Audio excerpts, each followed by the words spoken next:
So what we need to start doing is pushing back on these companies and saying, okay, fine, I'll go to the small person. And you're going to be forced over time. If enough people stop and turn back and question, why am I doing something? We will change.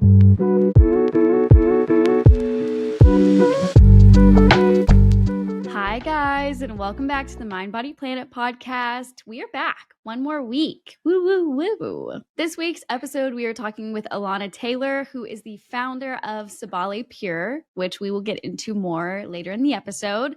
Allana is married to the love of her life, Astrologer Eric of Big E Astrology. They live in Scottsdale, Arizona with 4 sons.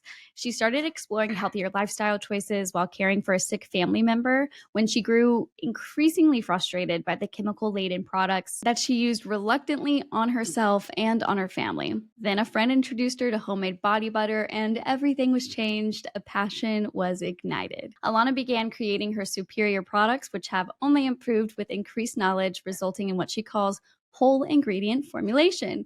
Sabali Pure is her first solo venture and can be found at select high-end resorts, private retreats, and sabalipure.com. Coming in early 2024, look out for Sabali Lifestyle. This platform will bring only the best holistic healers, products, workshops, and fully immersive retreats to the Ascending Collective. In the podcast, we're talking about all sorts of things about being an organic formulator, using natural ingredients, her view on palm oil, even sustainably sourced palm oil, and how shopping smaller brands can really create change in the long run. So let's get into it. Hi, Allana. Welcome to the Mind, Body, Planet podcast. Thank you for being here. Hello. Thank you for having me. I am so honored that you would reach out and invite me to join you. Oh, absolutely. I love you from the first moment we met. I was like, there's just something so magnetic about you and your personality. So I thought you would be perfect to have on the podcast.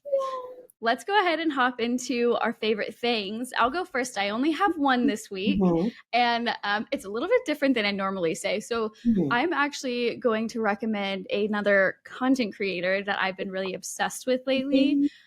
She goes by Hello Haze on TikTok and Instagram, and she's got a Substack, which is basically like a newsletter blog platform. I have never heard of it until she was saying that she had one, and then I looked into it, and I'm like, oh wow, like this is pretty neat. And hers is totally free, but yeah, Hello Haze. She gives advice. My favorite thing. So I got really excited when I knew you were going to ask me about that, and just last night I was kind of running out of stuff, and just last night we had my husband, as you know, he's an astrologer.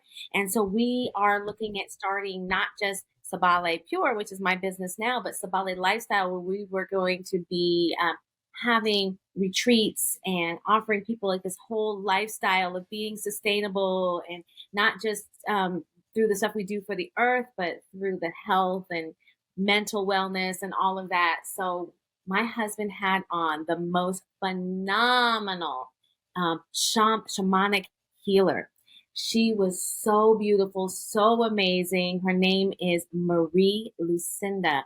And so we had her on my husband's podcast last night, and she is actually going to come to our house and do an entire healing on my husband and a clearing and blessing on our home. And I am just over the moon.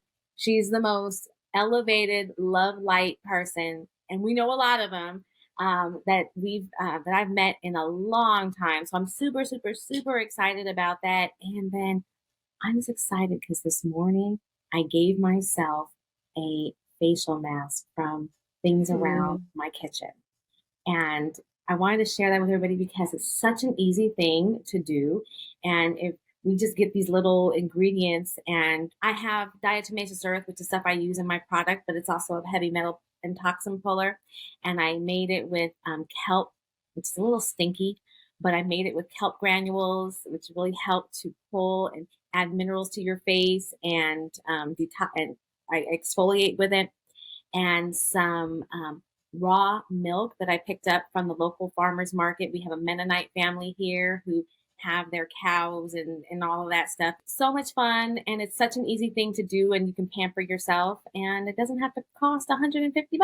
I love that. And you made it all with things you just had in your kitchen. I did. I added some honey. And that's the thing, is I wanted to share that because I think so many people don't know that you can make certain things. Yes, I make body care products, but you can make so many healthy, amazing things. And Mhm. if it's stuff that's good enough for you to eat, then clearly it's good enough to go on your skin, and it has amazing topical impact. So, Yeah, and wasn't it like Cleopatra who used to have like milk baths back in eh, the day?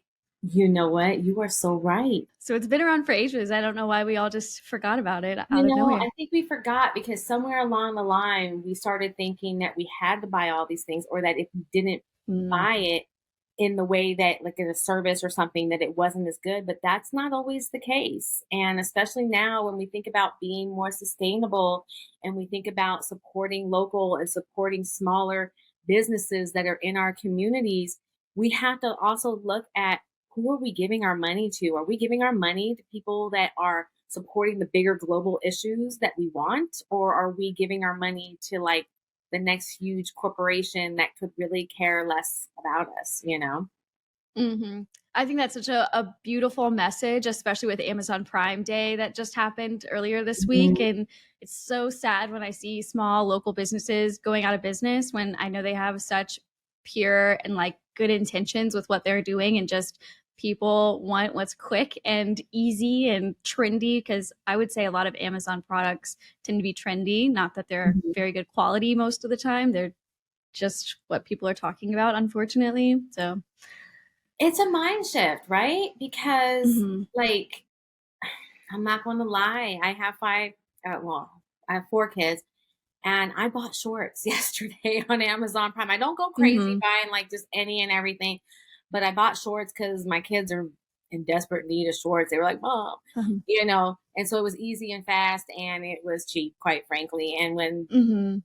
boys, they just rip up their stuff. But it's like, you're Oh, yeah. right. It's a mind shift, and I have been making it a point to stop and do that. And my next big thing that I'm going to be doing is doing all of my grocery shopping once a week at the farmers market as much as possible. Mhm. And that's a huge mind shift, because I'm that one who I might not get inspired until the day of, and then Mm. like the only place you have to go are your grocery stores, right? But I'm trying Mhm. to shift and go with what my farmers markets have, which means I have to change my thought process to, what am I going to eat Mhm. all week? But I know, like right now, especially with all the different things that are going on, and the chemicals and the stuff in the foods, I want to do that. And I also like to support people, like I mentioned, the Mennonite family that come to our farmers market, and they do eggs and milk, and they do meat and stuff, which I'm not a big meat eater, but they do all sorts of things. Also, I have a really dear friend, and she serves as like a central point for a lot of these small businesses.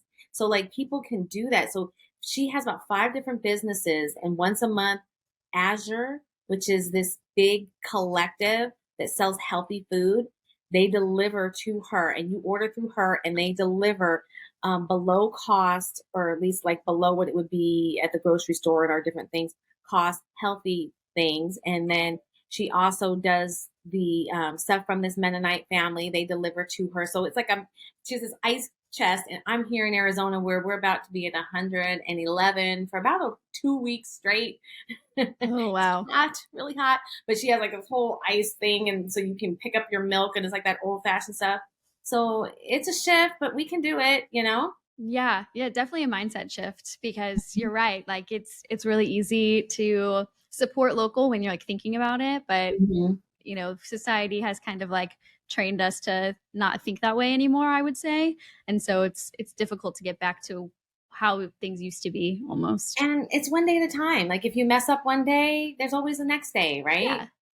Well, I know we've kind of talked about it a little bit, but please introduce yourself. And you mentioned Sabali Pure. I'd love to hear you talk a little bit more about Sabali Pure for everybody who doesn't know. Okay, so my name is Allana Taylor, and I am the founder, visionary, creator, CEO, formulator. I am the end all be all of Sabali Pure. And so, what is Sabali Pure? And I'll just grab a little something here. You can kind of see it back there. And so, this is my holistic deodorant. And so, it's made of like over 95% organic content.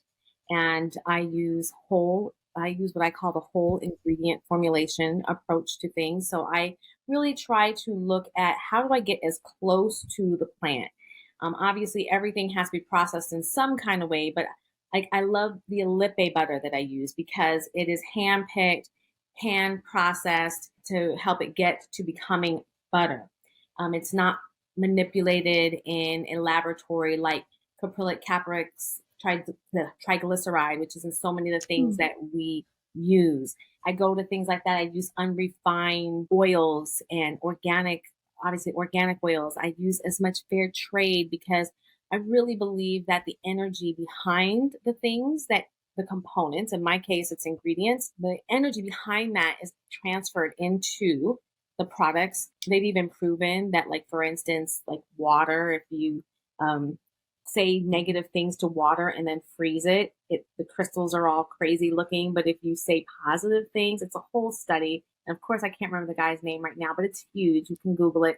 But if you say positive things like, you're fabulous, I love you, water, and all these things, and you just start speaking all this positive, when you freeze it and then they look at those crystals under a microscope, they are beautiful. And the same thing is true in, your ingredients. So I make daily essential products because they're things that we use every single day. I have deodorants, I have lip balms, I have a tooth powder, and I have this brand new amazing body oil that is Mm. just, oh my gosh. It's really, really good. And I use really, really high end stuff. A lot of people will say they're natural, and they are, but like they'll use really inexpensive oils or lower grade oils, like maybe sunflower seed or something of that nature, where I use metafoam and different really Mm. high grade oils that you feel the difference on. Anyways, I started this business. Well, I got into organic formulating about 7 years ago. And it was because I was a stay at home mom and I started making things. And a friend of mine started doing these things. I started researching what was in the products.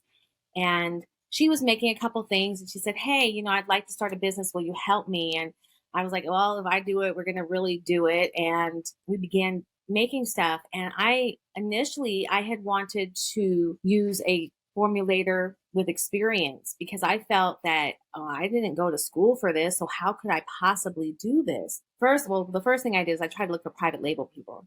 And I found that Mm. their idea of what they thought organic and natural and healthy weren't quite lining up with my ideals. So then I tried to hire a professional person.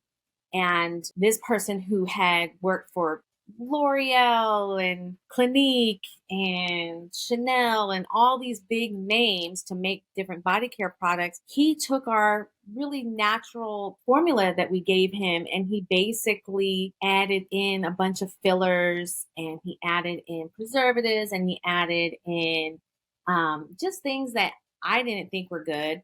Some of the fillers were things that I knew that people who had skin insensitivities would have issues with, things like that. And so basically, I learned after paying him a few $100s to redo our formula, I turned to my business partner at the time and I said, I think we're going to have to train ourselves. And so that's kind of how my road started. And at that time, I was also taking care of my mother in law who had had cancer. And she had breast cancer and had metastasized to brain cancer. And Mm. at the point where her tumor was removed from the brain cancer, she became my fifth child, or including her, five kids. I thought to myself, because you were learning all about like the deodorants and how important it was to keep toxins out of your body. And I thought to myself, wow, I wonder if her years of using aluminum filled deodorants contributed to her getting that initial cancer. And I started thinking about all the products that we use every single day. And yes, I love doing the beauty stuff and I can do the beauty stuff, but I really wanted to start Sabali out using those everyday products that both men and women use every single day because those are the things that are introducing the toxins into our life. So I've gotten a little bit all over the place and I hope that all makes sense. But basically, my passion for doing this is to inspire people to remove toxins from their everyday existence. And what better way to do that than with things like deodorant that you use every day and lip balms. And I started thinking about like if you're putting on a lip balm, and the flavoring has chemicals in it, wouldn't it be better to have a lip balm with organic flavoring and all Mm-hmm. organic ingredients, all plant based? Like, why would I want to put petroleum, which isn't even like a food, in my lip balm that I'm licking every day? They say we eat a total of 4 lip balms a year based on what we lick. Wow, I did You not know know what that. I mean? So I just really started creating and thinking about what are things that I would want to do to remove it? How could I give it to people? And going back to my mother in law, when I first started this business, she used to help me label my deodorants. And so I felt it was such an amazing thing to have somebody that possibly she could have gotten her breast cancer from her use of aluminum deodorants, and she was helping me as time went on. As I mentioned, she had breast cancer that metastasized to brain, which is very, very common, and we don't talk about that enough.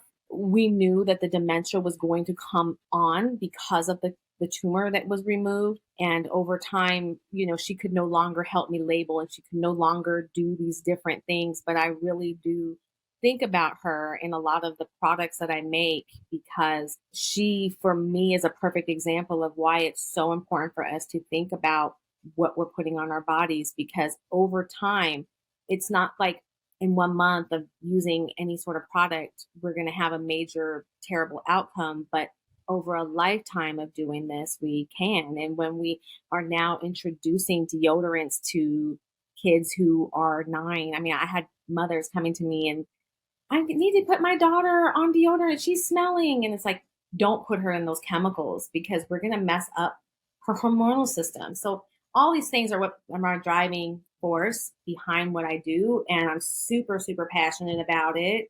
And then when it came time to make my own brand by myself, because I had been part of a team for so many years, I decided to marry my passion for that with my passion for not having plastics in our world.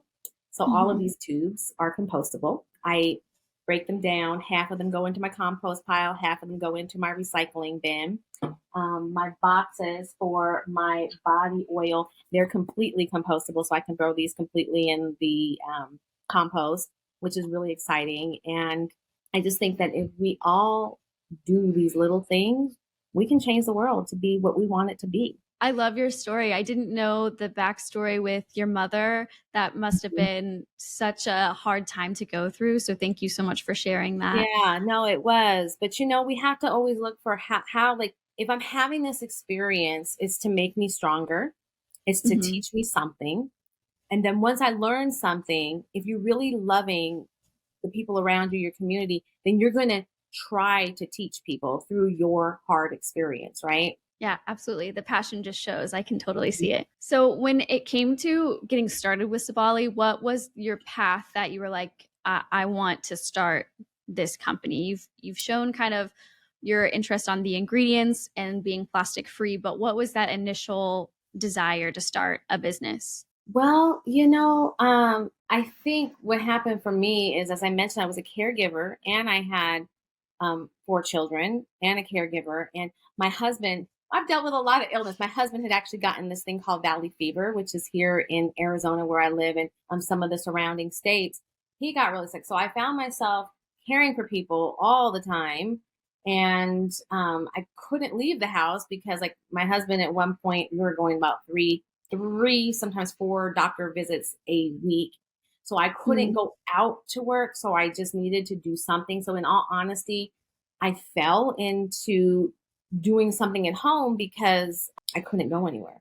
I needed to mm. find something that I could do at home. But it became such a thing for me, just for me. As I said, I was caring for everyone in my house to some capacity, and my stuff became me. And getting that praise and knowing that it was good. And then when people started to love my products, it was like that boost that was all mine.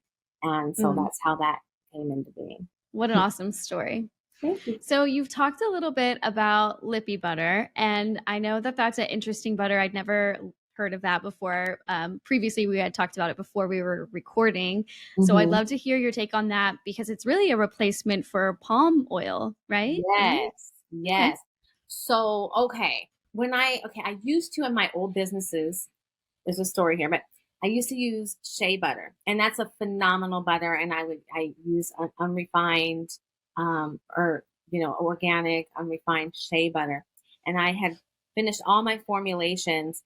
And I don't know, it was like all of a sudden I was doing something and I saw this article on a Lippe butter and I began to read about it. Forest Wise. If you check out Forest Wise, they kind of talk a little bit about it, but this butter is so incredibly amazing. Now, the butter itself is made from pods on trees that are grown in the South Pacific, specifically Indonesia, but it's in other areas of, it's in other islands and other places, but in this particular case, in the South Pacific in Indonesia. And the Dayak people collect these pods. And what's truly amazing about it is that these pods take 3 to 5 years to mature. And you cannot pick the pod before the tree itself has said, we are done, it is ready. Now our pod is good enough and done. And it lets you know by dropping it to the ground. So the Dayak people, when these pods drop, they have to go out and pick them up. If they take them beforehand, the butter doesn't come out proper. The name of my business, and I just want to correlate this real quick, Sabali means patience. And so when I found out about this butter that these indigenous people have to have patience to wait on and pay attention to, I was like, oh my gosh, that patience butter needs to be in my product called Patience. So I stopped everything and I reformulated everything in my line that I could to use this Lippe butter. But the reason why I did that was also because in Indonesia, that entire ecosystem has been devastated by the destruction of rainforests. And the reason why this has happened is that we have such a prolific obsession with palm oil. Mm-hmm. And you think to yourself, palm trees, don't they just grow in the South Pacific? Not these type. These are not natural. These are not native to the environment. So what these big multinational companies have come in and done is they've torn down tens, hundreds of thousands of acres of rainforest. It is the biggest destructor of rainforest, for one thing, across the board, hands down. For palm oil, they have destroyed the rainforest. And it's not just the trees that have been lost. It's the biggest outputter of greenhouse gas and carbon monoxide and all of that. It is also the destroyer of habitats for animals. And I was like reading about animals like the chimpanzees and the sloths and all these different animals that now have no place to live, and they're ending up, lost with no food. They're starving to death, or they're ending up in, town where either people shoot them or kill them in some kind of way because they're considered nuisances, or maybe they get scared of the animal. It's just all this destruction behind this one thing, palm oil. And the only thing that I had known palm oil for was, prior to this, was that bad stuff that causes like congestive heart failure and things of that nature, which is really bad too.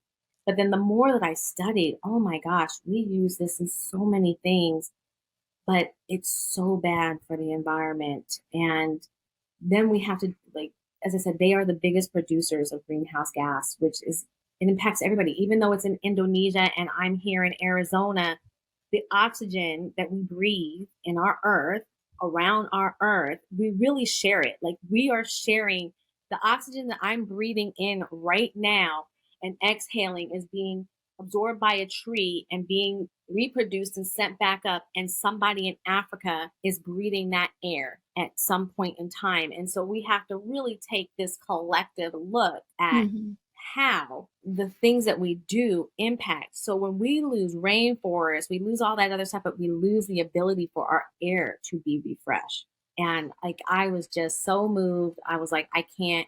So I really took this stance against palm oil. And then when I began researching and I realized, oh my gosh, cetyl alcohol, it's either made from sperm whales or from palm oil. Neither of those things do I want them in my products. The triglyceride, I can't even think of the name right now, but I said it earlier. That is in pretty much everything. Like, if you look at what is on the shelves of Target or Walmart or wherever, these big places, you're going to see that. And they sell it to you as this wonderful skin healing thing. But the reality is, it's this product that has destroyed the earth. And so I just decided that I was not going to use that in any capacity. So I do research for even, I use very limited fillers on anything. But for the things that I do really do the research on what were those fillers made from. And palm oil is just a destroyer. And then in addition, and I'm sorry, I'm going really long winded here, but there's so much about this ingredient that we need to think about. It is one of the biggest offenders for human rights issues. Hmm. We're talking slave labor, child labor, people being either, I mean, if they're not outright not being paid like below living wages. All of that energy and that sadness that come from the people that are picking and doing it is transferred into things. Nope, I won't have anything to do with it. And so a Lippe butter is my way of standing against all of that because it is a ingredient that is from an indigenous tree, and it allows the people of that area of the world to take control of their own land and have their own businesses, collect it and do that, and they end up getting paid a living wage. And so that's really super important to me. That's incredible. I don't think I knew to that much detail the devastation of palm oil. I think I knew palm oil, you shouldn't be using it. You should always have like sustainably sourced palm oil, or like I'll see a brand and it says palm oil free. Like those are all things that I knew, but I didn't know to the depth of the destruction that it causes. So, what are your thoughts on still using palm oil, but with it being like certified, sustainably sourced palm oil? You know, I think it falls in the same category as greenwashing. And Okay. greenwashing is where they tell you something is good, but underneath it, it's really not. And that's what I think about that. The reality is, once these rainforests have been destroyed, they cannot be regenerated in less than a literal generation or more. I mean, some of the trees were hundreds of years old. You can't regrow 100-year-old tree. And you know what I mean? And so I think that it's really a lie. I think it's a way to make us feel better. I think when, you have these I've read about how now they're going out of their way to be more aware of human rights. Well, you've already devastated families. And I feel like if I have to prove to you that I'm not hurting people, then chances are I'm probably hurting them. You know what I mean? So I believe it's a form of greenwashing, and it is just another marketing tool that these big multinational conglomerates are using. And at the end of the day, it's all part of this bigger cycle that ends up holding down just the regular average people like you and me. Like, I'm a mom, I'm a homeowner, I'm a this, I'm a that, but I'm just an average working person trying to live my life in a way where I impact the people around me in a positive way, but I'm small. These multinational things, these people who are making billions and billions and billions of dollars, they don't care because they keep their little pocket of the world perfect and pristine. And Mhm. they don't think we need that perfection. And I argue that we need it and that we all deserve it. So, in a perfect world, you would love it if everyone just stopped using palm oil and switched to something like Lippy butter or shea butter. Yeah, to a Lippe butter, to shea butter, to any of these ingredients that are more indigenous and from natural Mm. sources. And the reality is, if you switch to what I do, which are whole ingredients, ingredients that are either virgin or minimally processed, you're also limiting the carbon footprint there, because the more processes that you put into something, the more effort and whatnot. They're oftentimes using chemicals to strip these products. So I'm okay with, even if you don't use a lippe, but use something natural. Palm oil, there are, I mean, it's good for your skin. It holds in moisture, and it does some, moisturizing and different things. But so does shea butter. So does metaphone seed oil. So does chia seed oil. All these things that are not taking from the environment. for anybody listening that's ready to make a change, but maybe feels like, can this even really make a difference? Do you think that people recognizing this and choosing to shop with more ethical brands can really influence bigger change? Absolutely. I mean, first, every revolution, every change that has ever come has started with that one drop. And when you think about a pond and you drop that one pebble and it makes that little ripple, and that ripple keeps going and going and going, that's the same thing here. I think about the bus boycotts back in the 60s. It took Rosa Parks, and it was a concerted effort. I don't want to get into all the historical stuff right now, but it took her not getting up, and it took everybody saying, we are not going to get on that bus until you treat us fairly. Did it break them? Yes. Did it take, I can't remember. It took some time, but it broke them, and then it changed it all over the world. Like I say to people, if I can put out a product like this, and, as I said, I don't use low grade ingredients. So my first ingredient is a shea butter, and then I go into my metaphone seed oil, and I go into rice bran and grape seed. And these are oils that are all have very good high content of health things, and are high quality, organic, whatnot. If I can make this product and figure out how I can make it profitable for me, you can't tell me that a big, huge company that can buy these bottles at a fraction of the cost, that can get these ingredients at a fraction of the cost, that can do all these things at a fraction of the cost, also can't make money, right? They can, but they won't make as much. So what we need to start doing is pushing back on these companies and saying, okay, fine, I'll go to the small person. And you're going to be forced over time. If enough people stop and turn back and question, why am I doing something? We will change. But it's not going to be an overnight process. It's not necessarily going to be easy. Like, as we said, like I have to stop and think about making it a point to go to farmers markets, which change up my whole process. Because as I said, I like to think about, I want to have this meal tonight, and then I go to the store and buy the ingredients. And I have to change that process and go to the farmer's market and plan out ahead of time so I can buy my vegetables from a local farmer, right? The same thing is true with these things. If we do it enough, they will listen. Because here's the deal. If you go down a lot of your aisles now, you're going to see them talk about lavender and this and that. Now, a lot of it is greenwashing, but it's because they're already paying attention to the fact that you stop buying as much. Now, what happens if you say, you know what, I'm not happy that all you did was remove the most toxic, life-threatening ingredients.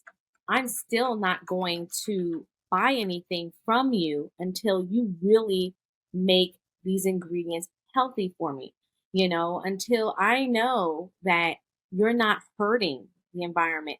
It will have an impact. It'll take time, but it will have an impact. I asked myself when I was formulating this, I said, okay, my mother-in-law has cancer, or had, she passed away in 2021. And she went through this experience, and I want to make this product that doesn't have the chemicals in it that I think could have contributed to her getting cancer in the first place. But what if I actually made a product that used to cause death, but now I make it and it actually helps to naturally detox? So this, because of the natural ingredients that I use, pull toxins from your body, pull heavy metals from your body. This, because of the essential oils that I use, it actually helps to balance your endocrine system, which is your hormonal system, which has an impact on your sleep, your emotions, your ability to digest your food. I mean, it goes on and on and on and on and on. But I put in things that help to balance you and get you more healthy. And I started looking at Ayurvedic practices like anti-toxification. That's how I can make a product that helps, that once brought illness and death, but now it brings life, in addition to the fact that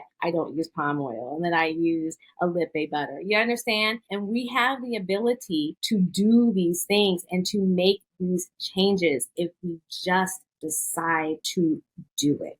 I absolutely love that message. I think I understand what you're saying. If you vote with your dollar, people will understand, okay, people are becoming influenced to shop this way. So now we need to make more products because that's what people want. That's, the supply and demand. Exactly. Exactly, And in the meantime, let's make small people like me and you who are making a difference, let's build us up. And then when these companies are needing these things, then maybe we can, when that machine becomes what we want it to be, we can join the machine. I don't know. But in the meantime, let's build ourselves up. Let's pull up the people around us, and then we're all doing better. Right? Mm-hmm. Absolutely. So with this goal in mind and this direction that you're striving to go towards, has Mhm. that been really difficult for you when there's so much competition out there that's doing the opposite of what you're trying to do? Yes. Yes, it's hard. I really I'm in a different place. I am a mom with 4 kids. I am a wife. I am all these different things. So I have to cut myself a different sort of slack in terms of I can't hit it as hard as somebody who maybe doesn't have all those things on their plate. But is this hard to do? Yes, because there's so many things and I have to try and compete and get my brand out there and talk on it. But I think that if I cut myself the slack, and I have seen this and this has worked, that what I need will be attracted to me. It's just a question of putting that energy and that motion and starting it. And what we put out ultimately will come back to us. But we have to not compare ourselves. I guess that's what I'm trying to get at. Different people are going to be able to do different things. Like anybody who like when they look, they go, wow, how did you do that? Well, I put the action behind it, and so I know it can be done. And you have to have patience, you know what I mean, and perseverance. That's what it really takes. And I think we're living in a world where we want everything so fast and we want everything the way we want it, and sometimes the things that we think we're seeing aren't even real. So keeping that in mind. And I don't know, I just went off on a whole tangent. I'm so sorry. But I it's love it. yes. And to keep your perspective and to keep your motivation. I mean, I'm just gonna keep it real. I've gone in a little slump lately and been kind of like not ever to walk away, but I have so many passions and so many things that I am doing what I do, but I've also started helping my husband, who is a life coach and an astrologer, and we have friends who are healers. And so I'm kind of like marrying all of these things together. So my business, this business, I should say, because I have multiple businesses, but this business has taken a little bit of a like a down, not a down, but like I've had to It's do a little less evolving. on it. But I know that it's coming back to the things that I'm building, right? So just learning Mm-hmm. how to ebb and flow and work with what the universe and what God is telling me I need to do. And sometimes because I'm human, I want everything on my time and I don't want to necessarily work on what I'm being told. But it Mm-hmm. comes together. Yeah, absolutely. You're just evolving. The brand is evolving. Exactly. In your experience in building this, you're talking about that it's been a little difficult just navigating it, where to evolve to. What do you what do you think has been like the biggest learning curve? I'm sorry, that's a hard question. What's been my biggest learning curve? Um, I think it's trying to think outside the box. Okay. And I make these products that I mentioned. I use a compostable packaging and I use this glass here and I use it without a label because that's easier to recycle and so forth. So that was very intentional. But the next thing that I want to be able to do is have refills for this that are made from a soft packaging because I think it would be better for the environment if this can become recyclable. And then the package that I'm sending is lighter. These are fairly heavy, and so it costs a particular amount, both from a monetary perspective to send this, but also from a carbon footprint process to send this. So with a learning curve, what I've noticed is that what I want to do sometimes isn't there. And so I have to come up with creative ways to meet my desires. So like I'm looking at different options for this that are not for body oil, but and the manufacturers are like, oh, I don't know, are you sure? you know what I mean? But I'm like, so I'm having to think outside the box, and that's sort of a learning curve because you're actually teaching people who haven't initially thought of using something in that way. You're talking them into, well, let me try it, and what do you think? And trying to do that. So even stepping back to when I first worked with a cosmetic formulator who had 20 plus years of formulating, but I had to teach him, well, this isn't, I don't want to put these fillers. I don't want to put these chemicals. I don't need, that was a re-education for him. And so I had to even one re-educate him, but then I had to make myself confident enough to know that, like, you know what? Yeah, you're doing something different, but you can do it. And it's interesting because over the years, I've now seen more and more companies coming more towards these things that when I started doing it, it was not. Forging your own path as its own learning curve, if that makes sense. I have one last question for you, and feel free to add anything else if you want to share any other tidbits of information, because I feel like you have left so many good pieces of advice for anybody who is trying to start a business, or even really anybody who's just in the regular working world, corporate space. If there's somebody listening and they are interested in a similar career path, can you offer any advice for someone who's maybe thinking about starting a sustainable business or switching to ethical brands if they already have one? Okay, so if you're thinking about starting the business, do your homework first. Figure out if there's a market, if it fills a need or solves a problem for somebody. And that's kind of, everybody hears about that, but really write that out and really look within yourself and make sure that you're going to have the passion and the wherewithal to maintain and keep pushing through. Also figure out who you are, because whoever you are is who your target audience is going to be. That's the first thing, is do the research on the business, but also do the research on yourself and align those two things to help you. Any advice for somebody who wants to switch over to more ethical products? Research. Research, go to your local farmers markets, do Google searches, see. Yeah, it's a challenge. Like, I'm going to be real with you. Because of my palm oil stuff, it's so hard to find a natural soap that doesn't use palm oil. And the reality is I have to go to farmers markets or other smaller things like that. I was talking actually to a soap formulator the other week. That's another small person in my area here in Arizona. Palm oil ends up making the cost less, but it also is a harder soap.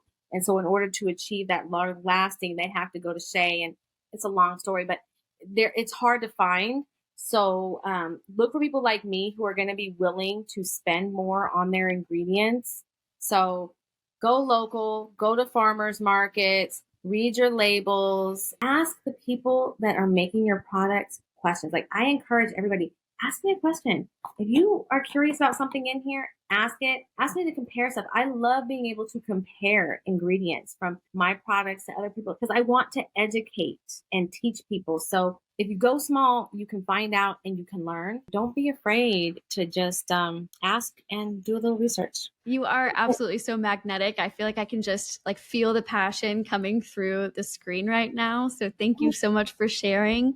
Can you please share with everyone where they can find you as well as Sabali? Well, Sabali Pure, Sabali Pure, Pure.com. You can find my products there. I'm also on Instagram. I am starting a YouTube page, and please subscribe to me there because I'm trying to build that up. I want to be able to do lives, and I can't do that for a while. But yeah, so those are the main areas. And if you hit any of those places and you DM me and you ask me questions, let me know. I am at Marival in Tucson, which is a high-end wellness spa. That's it. SabaliPure.com. That's it. Okay. Your home base is sabalipure.com. I will put that in the show notes for anybody interested, just an easy little clickable link. And thank you so much for being on the podcast. So much insightful information and advice. Thank you.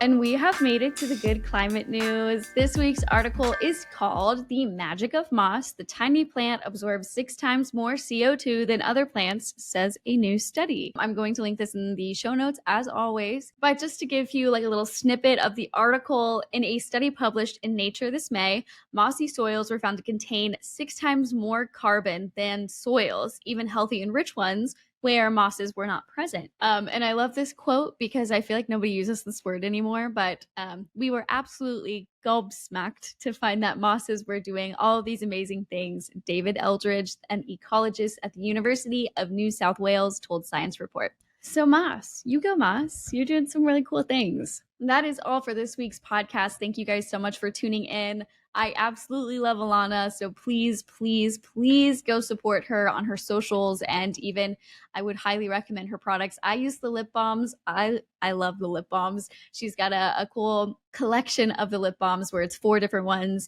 for each season, and each season has its own like flavor, I guess, or like scent. I actually have the pomegranate mint tea on my desk right now because I love it so much. Catch us here, same time, same place next week. Next Monday, we'll have a new episode live. And just plugging, my things, of course. You can follow the podcast on Instagram at Mind Body Planet Podcast. You can also follow me, Crystalline, at Crystalline Geyer on TikTok, Instagram, and YouTube, and Threads. I will link all of that in the show notes below.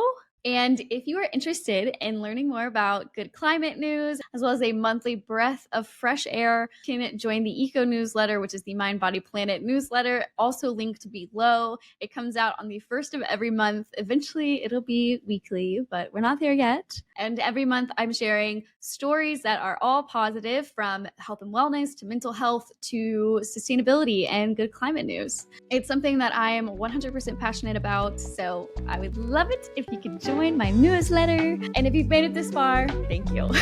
See you next week.